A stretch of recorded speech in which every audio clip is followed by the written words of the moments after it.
Hola, bendiciones. Qué bueno que estás con nosotros en esta ocasión.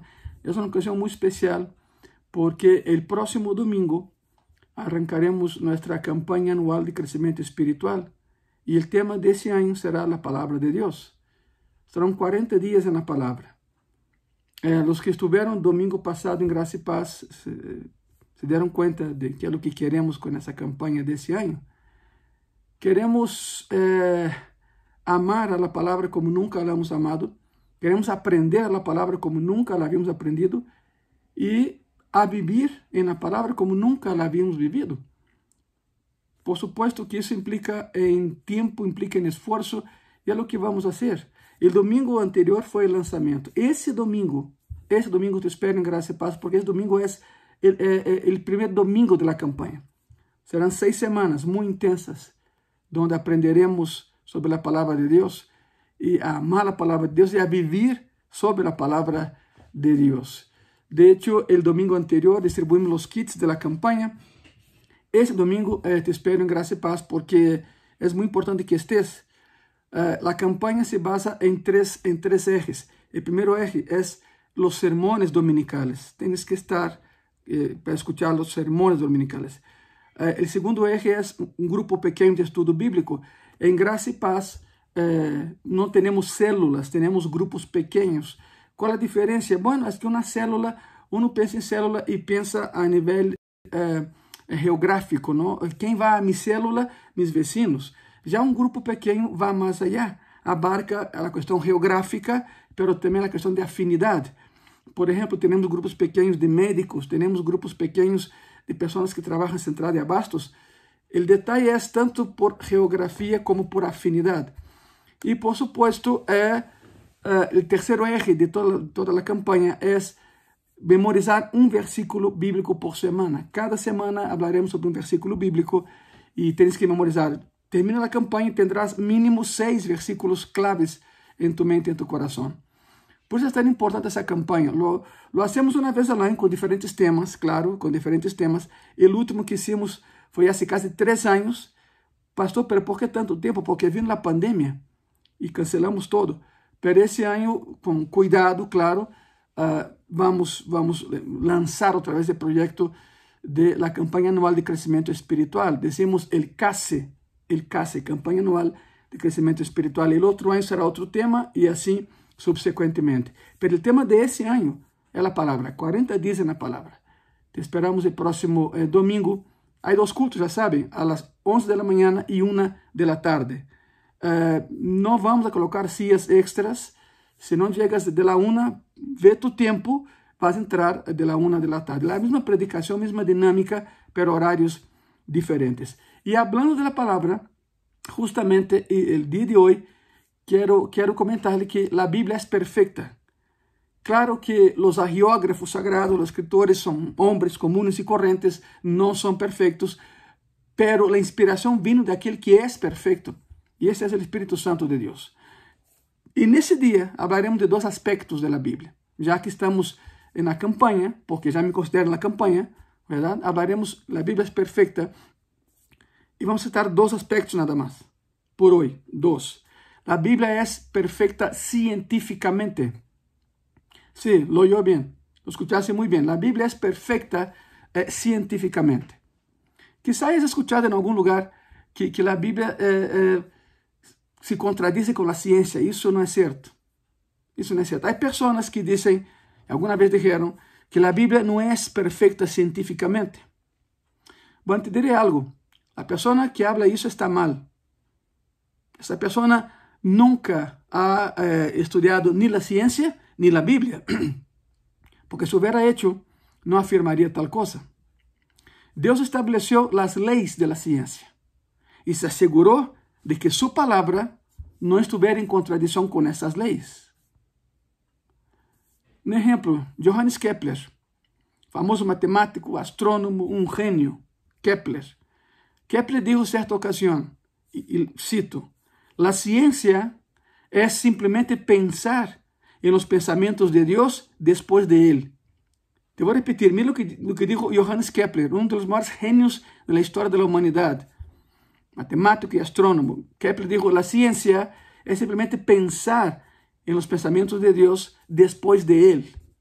En otras palabras, Dios estableció las leyes de la física y luego el hombre las descubre. Pero primero Dios establece y después el hombre las descubre. La Biblia no estaba, hermana, amigo y amiga, la Biblia no estaba destinada a ser un libro de texto científico. No era por ahí la idea. Y no es por ahí la idea.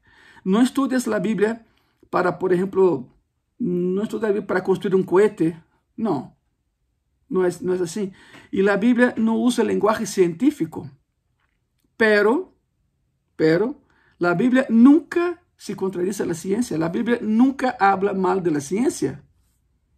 Ni una sola vez, durante los 1600 años que tomó escribir la palabra de Dios, por más de 43 escritores en 4 continentes, ni una sola vez la Biblia habló mal de la ciencia o entró en contradicción con la ciencia.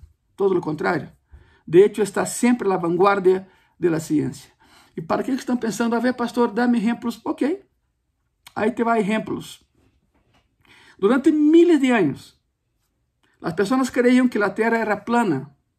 Bueno, hasta la fecha hay un grupo, yo no sé por qué, que dice que la Tierra es plana. Son los terraplanistas, ¿no? Esa idea ganó auge hace 10 años y está creciendo, que la Tierra es plana. Sí, yo sé lo que estás pensando, pero bueno, por más pruebas que podamos dar, la persona cree en lo que quiere creer. El hombre cree en lo que quiere creer. A eso voy. Pero durante miles de años, ese concepto era universal. Todos creían que la Tierra era plana y que el que navegaba tenía que tener mucho cuidado porque llegaría un momento en que la Tierra terminaría, la persona caería con su navío, con su barco en el vacío. Pero ¿sabe algo? La Biblia lo dijo hace 2600 años, que Dios está en su trono, escuche eso, por encima de la circunferencia de la tierra. Hace 2600 años la Biblia ya afirmaba que la tierra tiene una circunferencia que no es plana. ¿Dónde está eso? Isaías 40, versículo 22. Él está sentado sobre el círculo de la tierra. ¿Dan cuenta de eso? Bastaría leer la Biblia. Hasta los ateos tendrían que leer la Biblia para que se den cuenta de que la ciencia pertenece a Dios. Isaías 40, versículo 22. Él está sentado sobre el círculo de la tierra, cuyos moradores son como langostas, significa que son pequeños, vistos desde el espacio. Él extiende los cielos como una cortina, los despliega como una tienda para morar. Esa es una imagen poética, ¿verdad? El cielo como una carpa. Pero es imagen poética, pero aquí la ciencia es que el trono de Dios está sobre el círculo de la tierra. Ya hay una idea de circunferencia. Ok, otra. Durante miles de años, la gente creía que algo sostenía la tierra. Los hindúes creían que enormes elefantes lo hacían. Elefantes. Los griegos creían que Atlas cargaba la tierra sobre sus hombros, su espalda. Los egipcios creían que la tierra estaba sostenida por 5 columnas. La Biblia nunca afirmó tal cosa. La Biblia nunca afirmó que está colgada o sujetada o amparada o sostenida por algo. No. La Biblia nunca afirmó tal cosa. Porque no es verdad. Otra. Durante miles de años, la gente creía que el número de estrellas era finito. Significa lo que puedes ver es lo que hay. Pero la Biblia dice que el número de estrellas no se puede contar. A cada día descubre nuevas y nuevas y nuevas y nuevas. ¿Dónde está eso? Jeremías 33, versículo 22. Dice así la palabra: como no puede ser contado el ejército del cielo, esta frase se refiere a las estrellas del cielo, ni la arena del mar se puede medir, así multiplicaré la descendencia de David, mi siervo, y los levitas que me sirven. Son solamente 3 pruebas de que la Biblia es perfectamente correcta. O es perfecta científicamente, como tú lo quieras llamar. Sin embargo, hay personas que todavía intentaban, ¿no? Por ejemplo, el siglo XIX, en 1861, salió un libro que se hizo muy famoso. Se llamó 51 pruebas irrefutables de que a Bíblia é cientificamente inexacta. Esse foi o título desse livro, lançado no século XIX. Pero hoje em dia, não podes encontrar a um solo científico nesse planeta que estaria de acordo com qualquer de los hechos apresentados no livro. 51 mentiras no livro. Todos esses hechos han sido refutados por la ciência. A mesma ciência se encargou de tumbar esse livro que falava mal de la Bíblia. Salmo 148, versículo 4 e versículo 6. Alabadle, cielos de los cielos y las aguas que están sobre los cielos. Alaben el nombre de Jehová, porque Él mandó y fueron creados. Los hizo ser eternamente para siempre. Les puso ley que no será quebrantada. Lei de la física, de la química, de la termodinámica, isso permanece. E de hecho, a segunda lei de la termodinámica não é que hoje funcione algo e amanhã não. Sempre funcionará. Sempre. Já que ha sido certa e sido criada por Deus. Ou seja, porque a verdade não cambia. A verdade é só uma. E Cristo é a verdade. E Ele criou as leis, Ele criou as ciências. Por lo tanto, a Bíblia nunca estuvo peleada com a ciência. Não se trata disso. Há um dato muito curioso. No ser humano, há uma enzima chamada protrombina X. Protrombina X. Os científicos sabem que essa enzima é analgésico, é um antihistamínico, ajuda a coagular a sangre e é antisséptico. É o que faz essa protrombina X. Pero também sabem os científicos que essa enzima está latente aí, como que dormida, e ao 8º dia de nascido, principalmente o varão, essa enzima está a seu nível máximo. Al dia seguinte já baixa outra vez e nunca mais sube a seu nível como enquanto o 8º dia. Os judíos circuncidam a seus filhos varones, por supuesto, ao 8º dia de nascido. A famosa cerimônia de Brit Milá é onde se dá nome ao ninho. ¿Crees que seja coincidência? Que essa enzima está a seu tope no dia justo onde se circuncida? Não é coincidência, assim lo hizo Deus. Assim lo hizo Deus. Para que o bebê não sinta dolor, nem se dê sangre, nem há infecção na circuncisão. Te podes imaginar 3 milhões de pessoas no deserto e bebês nascendo e a circuncissão. O deserto é sucio. A taxa de mortalidade infantil vai ser altíssima. Pero não, Deus proveiu cientificamente o meio de preservar a vida dos bebês que eram circuncidados no deserto, no Éxodo. E todavia lo hace. Esse é nosso Deus, que não está peleado com a ciência. Ele é dueño da ciência. E sua palavra habla da ciência também. Isso foi tocante a que a Bíblia é perfeita cientificamente. O segundo ponto dessa reflexão de hoje, já que estamos nos 40 dias na palavra, é que a Bíblia é precisa historicamente. A Bíblia é precisa historicamente. Hebreus capítulo 6, versículo 17 e 18, a palavra diz assim: por lo qual, querendo Deus mostrar mais abundantemente a los herederos de la promessa la imutabilidade de su consejo, se ele não cambia, interpuso juramento. Ele dijo: juro por mim mesmo que lo voy a hacer, não? Para que por 2 coisas imutáveis, em las quais é impossível que Deus minta, tengamos um fortíssimo consuelo los que hemos acudido para asirnos de la esperança puesta delante de nosotros. Aqui habla de 2 coisas. Quais são as 2 coisas? Ele e sua palavra, que não cambiam. Que não cambiam. Significa, hermano, hermana, amigo e amiga, que podes confiar na Bíblia porque é doctrinamente correta. Podes confiar na Bíblia, pois é teologicamente correta. Puedes confiar en la Biblia porque es precisa con respecto a la moral y a ética. Y su doctrina es correcta. Pero también puedes confiar en la Biblia porque es precisa históricamente. La pregunta es, ¿por qué es importante esto? La Biblia nos dice en Hebreos 6, 18, que acabamos de leer, la segunda parte dice, es imposible que Dios mienta. Él no es mentiroso, Él es veraz. La única razón por la cual el universo funciona es porque Dios lo crió y Dios es verdadero todo el tiempo.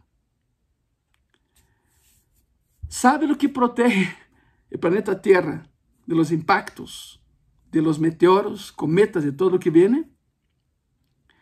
Te daré una pista. Mire eso.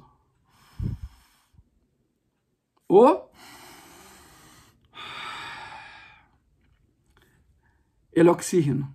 Tenemos una atmósfera.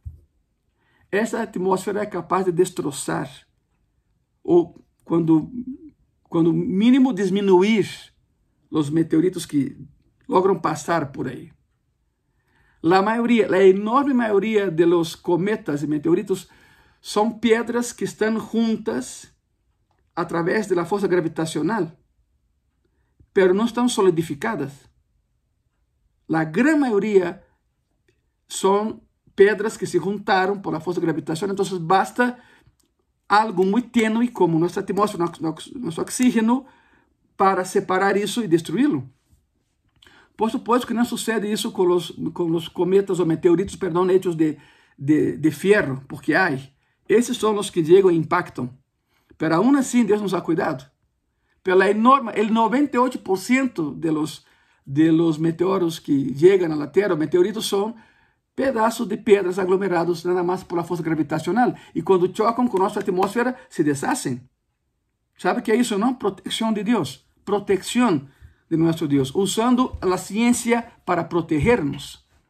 ¿No crees que eso es maravilloso? Es maravilloso. Claro que es maravilloso. ¿Por qué es tan importante entender que la Biblia es también precisa históricamente? Es imposible que Dios mienta. Dios no va a mentir nunca.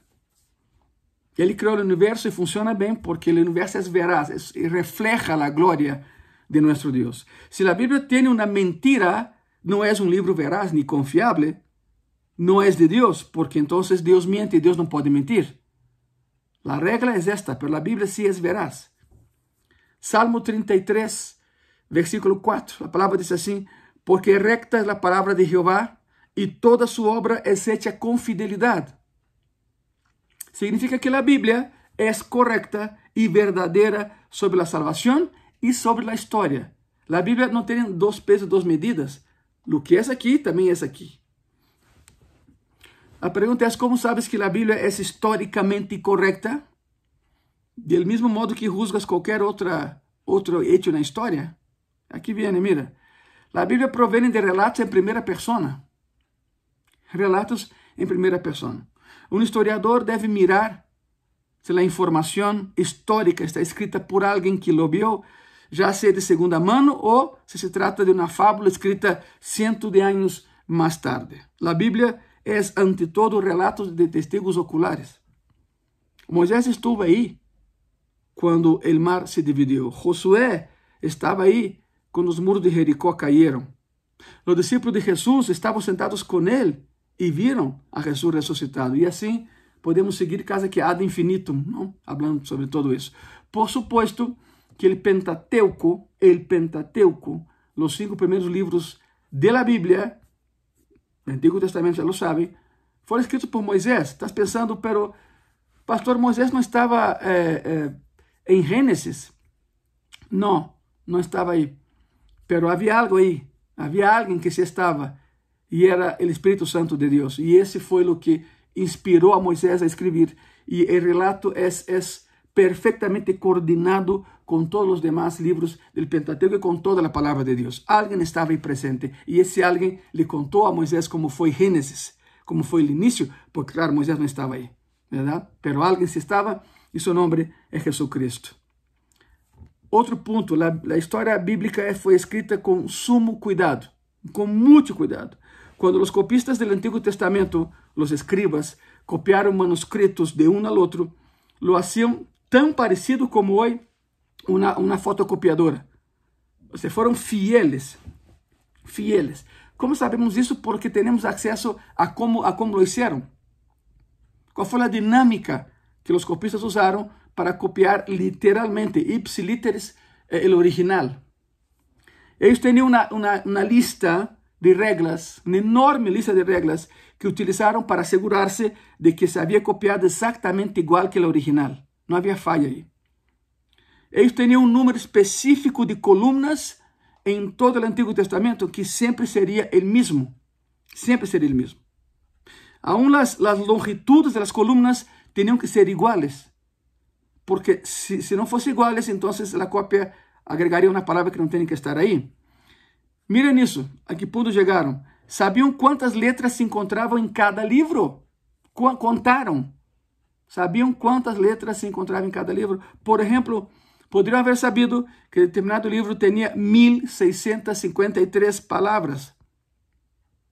Quando terminavam de copiar, se houvera 1654 ou 1652, ou seja, uma mais ou uma menos, o rollo era echado à basura e empezavam outra vez.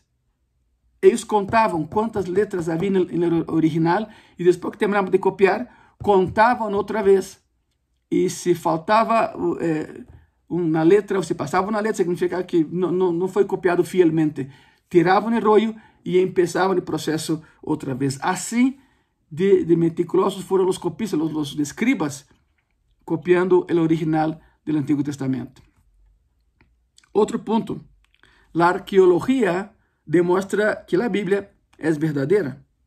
Os arqueólogos han sido capazes de desenterrar os lugares mencionados na Bíblia. Por exemplo, eles han encontrado o estanque de Siloé, onde o cego foi curado, e as porções do Templo de Herodes também foram encontradas. Templo de Herodes. O Império Hitita é um grande exemplo de como a arqueologia nos ha mostrado que a Bíblia é historicamente exata. A Bíblia habla de los hititas, sin embargo, hasta determinado tempo atrás não se tinha notícia de quem eram. Pensavam que eram fábulas, pero não. Por gerações, os historiadores não tinham nenhum registro da existência desse grupo, de los hititas, em nenhuma parte. Sin embargo, em 1900, um arqueólogo descobriu 10.000 tablillas de arcilla na capital hitita. Descobriu a cidade onde a Bíblia disse que tinha que estar. Agora todo mundo sabe que os hititas sí existiram, sí foram reales. Porque a Bíblia é historicamente verdadeira. Há duas perguntas que te vou deixar nesta ocasião. A primeira é, depois de que acabo de escuchar, ¿confías em que a Bíblia é verdadeira? Contesta em tu coração. E a segunda pergunta, ¿qué le dirías a alguém que disse que a palavra de Deus não é historicamente exata? Bueno, já tens ferramentas, verdade? Para não defender a Cristo, não, para defender tu palavra e defender a fé que tens em Ele. Por lo tanto, a Bíblia é perfeita cientificamente e a Bíblia é precisa historicamente. Foi o que acabamos de falar. Estamos nessa semana já entrando na campanha 40 dias em la palavra e era necessário dar isso essa noite. ¿Por qué no cerrar tus ojos? Y hacemos una pequeña oración. Señor Jesús, gracias, Señor, porque tenemos en nuestras manos y corazones y mente tu palabra, que es veraz, que es verdadera, Señor, que no se contradice con ningún aspecto de la ciencia. Al contrario, lo que la ciencia descubrió hoy es que tú habías hecho hace miles de años ya, Señor. Gracias, Padre Santo, porque podemos confiar en tu palabra. Tu palabra es veraz.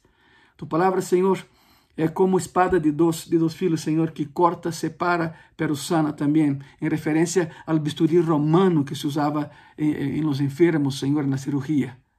Graças por tu palavra, Senhor. Muitas e muitas graças. Em nome de Jesus, amém e amém. Muito bem. Outra vez les hago a invitação, não faltem. Domingo, 11 da manhã, a las 11 da manhã ou 1 da tarde, escorre um de los cultos, por favor, para que venham, para que assistam o início da campanha 40 dias na palavra. O lançamento foi hermoso, o lançamento foi maravilhoso, se llenou todo o lugar e esperamos que esse domingo não seja diferente. Esse domingo Llegue temprano, por favor. Aparta tu lugar, pero llega temprano. Y si ves que no va a llegar a las 11, tendrás que esperar el culto de la 1, porque ya no podemos colocar sillas extras.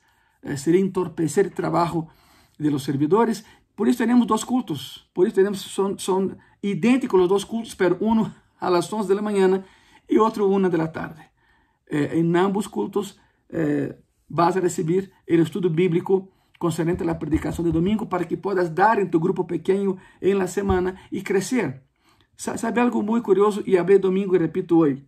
Y vimos hoy, la Biblia es perfecta científicamente, la Biblia es precisa históricamente, pero no vas a crecer. No vas a crecer solo lendo la Biblia. Tienes que dar, tienes que ministrar. Tienes que ministrar. Y por lo tanto, un grupo pequeño es un ambiente idóneo y preciso para que puedas crecer. Porque cuando ministras, eres ministrado. Reúne a tu familia una vez a la semana. Te daremos el sermón de domingo en formato de estudio bíblico para que tú puedas aprender con tu familia y virtualmente también. Puedes invitar a alguien, algún vecino y alcanzar a personas que están lejos de ti a través de ese medio, a través de contato virtual, ¿verdad? Por eso no falte, por favor, el próximo domingo. Será maravilloso. La primera semana de 6 semanas de la campaña de ese año en Gracia y Paz, que es 40 días en la palabra. Te esperamos allá. Que Dios te bendiga.